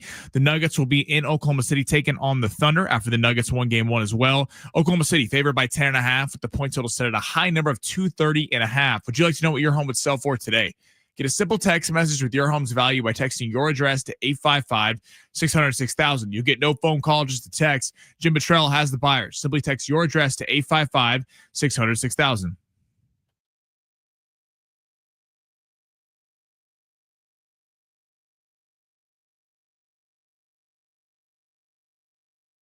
San Diego Sports 760. Make sure you keep it tuned here today because it's 6 o'clock tonight. It is SDFC Midweek Live. You'll hear from Mikey Varis, the head coach of SDFC, as well as interviews with players and coaches. Find out the latest club and MLS information hosted by Darren Smith.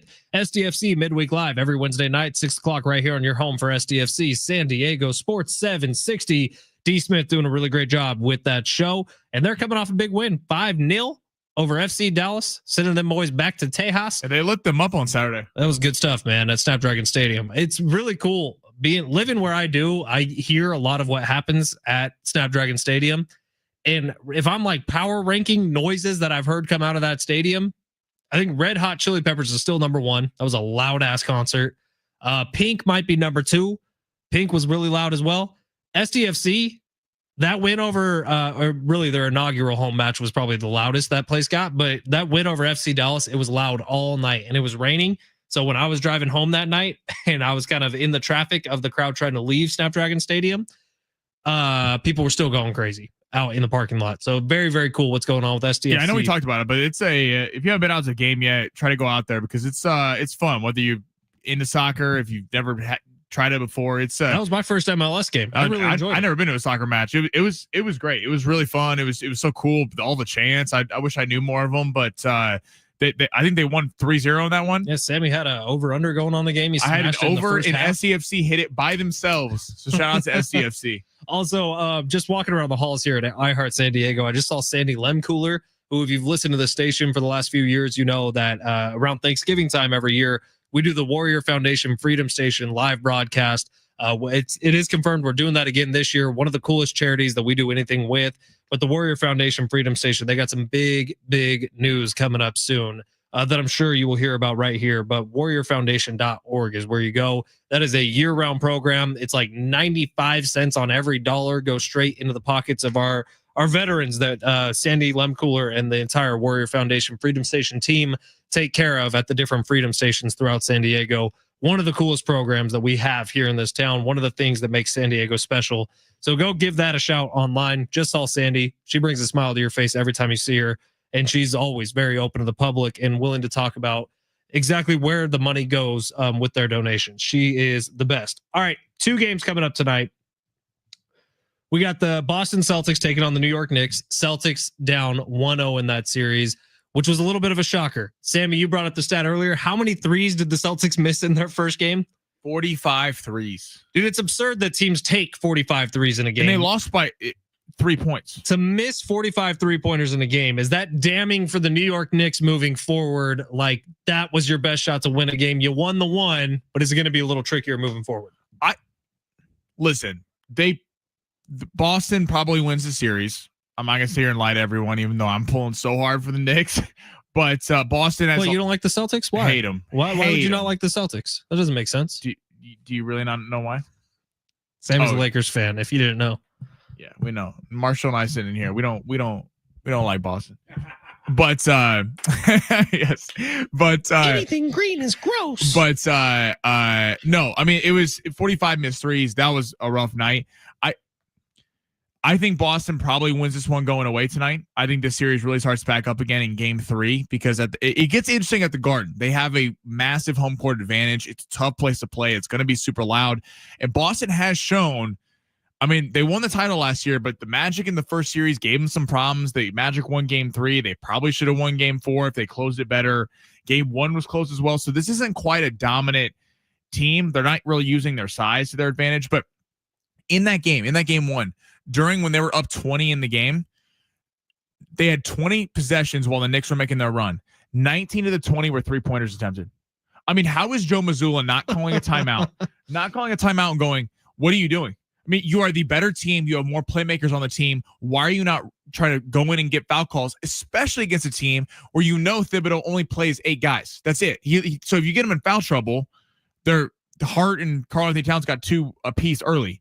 It made no sense from the Celtics. I feel like they're playing a little bit with their food, but they better win this tonight because it gets interesting. The Knicks aren't a joke. They have a legit starting 5. If they lose this tonight, all focus goes to Jason Tatum and how he can't step up in the big moments. And Jason Tatum, is he good enough for this? Yeah, but I do feel like the Celtics win this one by 20 or 30 tonight. And then on the other side, OKC and Denver, maybe the biggest shock, first loss of the second round of the NBA postseason was Denver getting one on OKC, who has ripped through the regular season in the NBA this year, ripped through their first round opponent, and now have met Denver. And all of a sudden, Russell Westbrook's playing really good basketball. All of a sudden, Russell Westbrook has turned back the clock a little bit, and he's hitting jumpers. He's making free throws, which was something he wasn't doing for a long time. And Russ looks good, and he's sort of been the catalyst to kind of propel Denver to at least the first game win. But outside of Jokic dropping like 42 points. But is OKC going to get back to reality tonight and go back to their ways of just dominating and being the super pressure defense, working as a team, having SGA go off, but everybody else around him kind of does the job? But something you just said there, most shocking loss of the first round or second round, game 1. Should it have been? I think so. I mean, we're looking at, we should have known better because Jamal Murray and Jokic know how to close games. Even though this team is not as deep as those at the championship team, they don't have Bruce Brown, they don't have KCP, they're a terrible defensive team. But at the end of that game was another coaching embarrassment on Oklahoma City's side. They're fouling, they're up 3 points. They're fouling the second they inbound the ball. Instead of giving their like 5 seconds to run off the clock, foul, send them to the line. They're playing the foul game. Holmgren ends up missing them both, and you got to give credit to Aaron Gordon. Hits a massive 3, takes him up. I mean, this is with the Knicks. You feel like there's a little bit of a cap on how far they can go. Things really have to go right. They're going to need more games like that off shooting nights from the Celtics missing 45 threes. Denver can score with anybody. They did it to the Clippers. They shut down the Clippers in game 7. The Clippers, everyone's picking them. Everyone's going, they're going to be talking about Oklahoma City and the Clippers next. And they made the Clippers look awful. James Harden took 8 shots in the entire game. Kawhi was terrible too. So it's Denver's legit. They're 2 years removed from winning a championship. Probably shouldn't be surprised, but this Thunder team, I mean, if they go out in this series, you're talking about, do you need to go get Shea another star and give away the whole young core? That's going to be a question for Sam Presti. Yeah, it's going to be fun, man. This upcoming offseason, lots of questions going to be answered. What's the future for Kevin Durant? What's the future for Giannis Antetokounmpo? Is LeBron coming back for another year with the Lakers? Is he coming back at full contract worth next year for the Lakers? Does Pelinka and the Lakers even want that? I know he's buddy with Jeannie Buss, but it's probably not best for the team if LeBron's coming back and playing for $52 million next year. Text we got from the 858. My worst job ever was at an understaffed burger joint in college. Best job is property management, managing buildings near San Diego State University. Sammy probably rented from you at one point. Yeah, probably actually.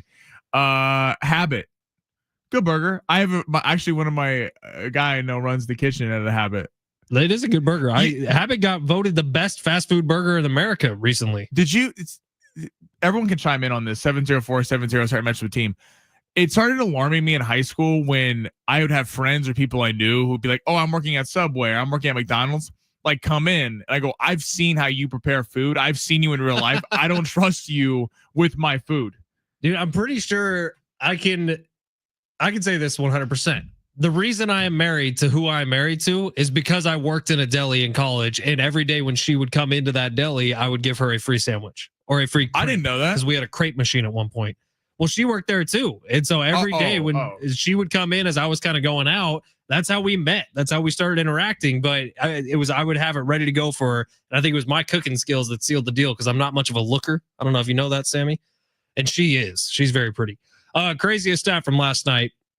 Over the last 20 years of NBA basketball, regular season or postseason, teams that trail by 7+ points in the final 48 seconds of the fourth quarter or overtime, 3 in 1,679. 2 of those are the Indiana Pacers in the last 8 days. What would be worse, Oklahoma City going down or the Cavs going down? Low key, bro. Low key. We did not put enough respect on the Indiana Pacers name. Are you trying to do a Sammy Long impersonation? Low key, bro. Give me some hair gel. Then I'll do my full Sammy. I didn't bring it in today. Low key, bro. We did not put enough respect on the Indiana Pacers. So you're saying it's worse if Oklahoma City goes down. Yeah, it is. But with the Cleveland Cavaliers, dude, Donovan Mitchell was trying to warn the crowd. He was trying to tell the crowd, stop chanting overrated. They still have time left. And Tyrese Halliburton pulls off one of the coolest plays I've seen in the last 5 or 6 years, missing his own free throw, which did he do it on purpose? I feel like he missed it on purpose. I don't know. He didn't really clarify that for the game. It kind of looked like it, but it kind of looked like it. But if you can't count on getting a rebound with they had 12 seconds to go. If you hit the free throw, you're playing the foul game like what happened with Oklahoma City and Denver. Right, but eventually, even if you are playing the foul game, you're going to have to miss a free throw on purpose trying to get an offensive rebound. It feels like he just did it one early, but it worked out in his favor. He gets his own rebound, takes 2 dribbles, goes back, turnaround, jump shot, winner, ice in his veins, game's over, 2-0, Indiana in the lead, heading back to Indiana. That's huge, man. That is huge for a team that everybody just had penciled into the NBA Finals, the Cleveland Cavaliers. That was a pretty epic. Well, a common running theme before the playoffs was would the Cavs or the Celtics see a game 7 before they played each other. And now the Cavs are down 0-2. The Celtics are down 0-1. The Thunder are down 0-1. I mean, it's the first time ever, I think, that every road team in the second round won their first game on the road. Pretty fun, man. It's been actually really, really good NBA playoffs so far this year. We'll see if it continues. 619 texting into the show today. We need less Ahone or maybe no more Ahone. As Adrian Morahone got lit up last night at Yankee Stadium.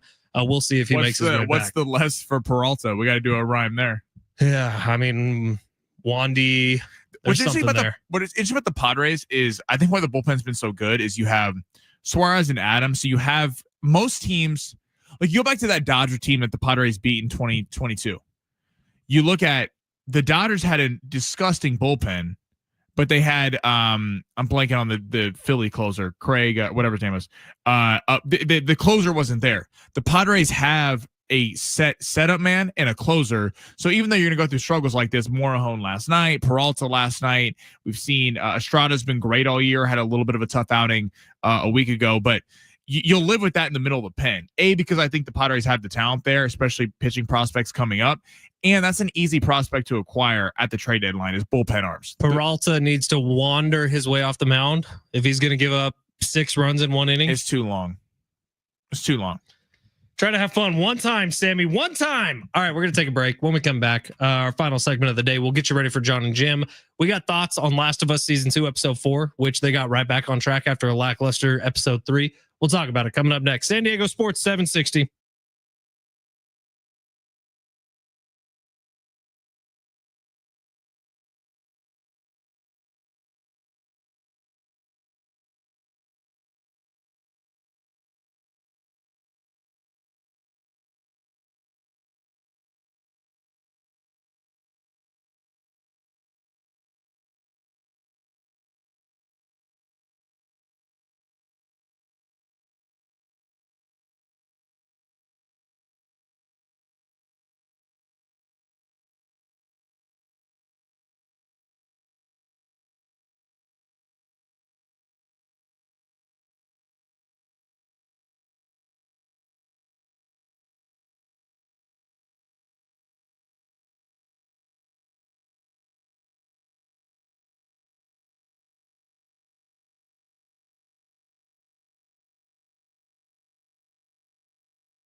San Diego Sports 760 has 13 chances for you to win $1,000 every weekday with the bonus bucks giveaway every hour from 6 to 6. Listen for the keyword, enter it at sportssd.com. You could be walking out with 1,000 buckaroos. Your next chance to win coming up at 2 o'clock, right before John and Jim. All right, 4 stories here to kind of close this out. We're going to spend like 60 seconds on each of them, Sammy. Greg Popovich making his announcement that he's moved up to the front office, had a press conference yesterday or the day before. Did it in a very Greg Popovichian style where he walks out on stage like the grandpa, the wholesome guy that he is, wearing a El Jefe t-shirt because he is now El Jefe. He is no longer just the coach. Pretty cool for Greg Popovich. Yeah, it's cool that he's saying, you know, up in the front office. I mean, Greg Popovich, just what can you say? I mean, he literally one of the greatest coaches, not the greatest coach of all time. I mean, you talk about legends that were begging to be coached by him: Kobe Bryant, Michael Jordan, I mean, LeBron. It's Pop was a no nonsense head coach, and it equated to all the winning ways back in those Ginobili, Parker, and Duncan days. Now, at this press conference, Victor Wembanyama was there. They had Tim Duncan there. They had a couple other guys there who were just Spurs legends, but Tim Duncan is a massive human being. We can all agree on that. What is he, like 6'10"? When I tell you he looks like a child standing next to Victor Wembanyama, like if you make Tim Duncan look small, you are a ridiculously large human being. I always forget how big Wemby actually is until you see him like that in perspective. Wemby's so scary because he, like when he puts on a little muscle and keeps developing his jump shot, he needs 40 more pounds. He's 40 more pounds. You're talking about Kevin Durant on steroids. I mean, I got 40 pounds that I could just kind of give to Wembanyama. I would love to. You just take it from here, Victor. You could have it. Summer body Fletch. Summer body Fletch. I'm only drinking water these days. Haven't had a Monster since Thursday. Yeah. I feel terrible. You know what I thought? You kept hiccuping on the mic, and I thought it was due to the Monster. And now it's the water. It's way too much water. Too much liquid going in, man. That's the problem. Instagram, I don't know if everybody has the newest update.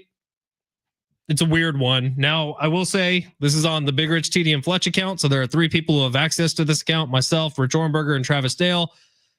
There's a lot of butts on this account. Like the algorithm is messy, man. It's downright pornographic. But Instagram has this new thing where you can chat with AI bots. Have you seen this? I have seen this. I'm uncomfortable about it because the first one is, "Howdy, y'all. I'm a country girl, your go-to gal for all things country music." Marshall says Skynet, not, what was it, Marshall? Not AI bots. Skynet. It's Skynet, dude. But this girl is beautiful, but she's AI, and she's asking to chat with me, and I feel weird about it. So are you getting conned out of money? So they're going to say that you look very sexy, and then 5 minutes later, it's going to be, can I also have $10,000 transferred to a Swiss bank account? Little does she know, I don't have $10,000. I don't even know if I have $1,000. Send her your love. No, but here's the thing. It's not even like a random person who's trying to chat with. It's like, it is Instagram. Instagram has created a bunch of little avatars, and is it their job to keep us entertained and in conversation with people? Like, that's weird. Instagram's for seeing pictures of your friends doing dumb stuff. Yeah, it's a little, I don't know how I feel about it. It's a little odd. It's a little, I don't know where to go with it. I'm not chatting with one of them.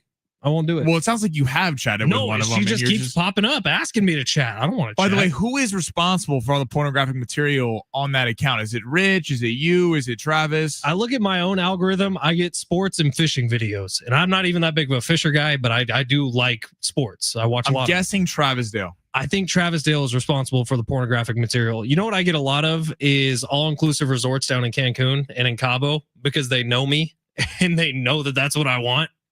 I would love to do it. Yeah. So I just get like specials from Marquis Los Cabos, which is where I went on my honeymoon. I get specials from Sunset Royale down in Cabo San Lucas. All those places are just trying to get more money out of me, and they will succeed. Antonio Brown, the famed wide receiver from the Pittsburgh Steelers, from the Tampa Bay Buccaneers, won a Super Bowl with the Tampa Bay Buccaneers. And he was on one other team, wasn't he? Oh, the New England Patriots. Did you see Antonio Brown on Kill Tony this week? I didn't see. I saw some of his tweets. I'm like, this dude is off the rails. He is off the rails, but he was also the featured guest on a comedy show that goes down in Austin, Texas called Kill Tony. I'm a fan of this show. I think it's hilarious. But Antonio Brown was the guest this week, along with Tom Pope, who's a comedian, very, very funny guy. Antonio Brown was so hammered, he could not get a word out. I don't know if it was a combination between drunk and high, but he was drinking White Russians and he was smoking something. Antonio Brown was so blitzed, so gone, he could barely even speak a word. I don't know, feel bad for him or what. There's a video that I think Jimmy Kimmel's team didn't post because I remember watching it live. This was like 10 years ago. He's live on Jimmy Kimmel and he comes out with all of his kids, and you could tell that they didn't. I think he's got 7 kids. At the time, it was 3, and you could tell Kimmel was like, "What's going on? Like what? Like this wasn't talked about." And I've never seen anything happen. They're crawling all over the desk as he's talking, trying to interview. I'm like, this dude is insane. Yeah, Antonio Brown, he put out a screenshot probably early last week. Tom Brady messaging him. Yeah, and Tom Brady, I feel like he's trying to be a good guy here, saying, "Hey man, I hope you're hitting all your psych appointments. Hey man, I hope you're doing well. Make sure you're working on the mental stuff as much as the physical stuff. We know how hard of a worker you are." And like, that's probably the right thing for Tom Brady to do. Maybe more people need to be reaching out. After he claimed he was with his wife. That's actually, Tom's a real stand-up guy then. At least that's what is looking like right now. Dude, I hope Antonio Brown is okay. He's one of the greatest football players I've ever seen play. One of the greatest wide receivers ever. Dude might have played himself or talked himself out of a gold jacket one day because he has the numbers. He has the numbers for Hall of Fame. Hopefully he's okay. He did not look okay on Kill Tony. And then Last of Us. Sammy, did you watch the newest episode? I have not. Very, very good. Episode 3, kind of a dud.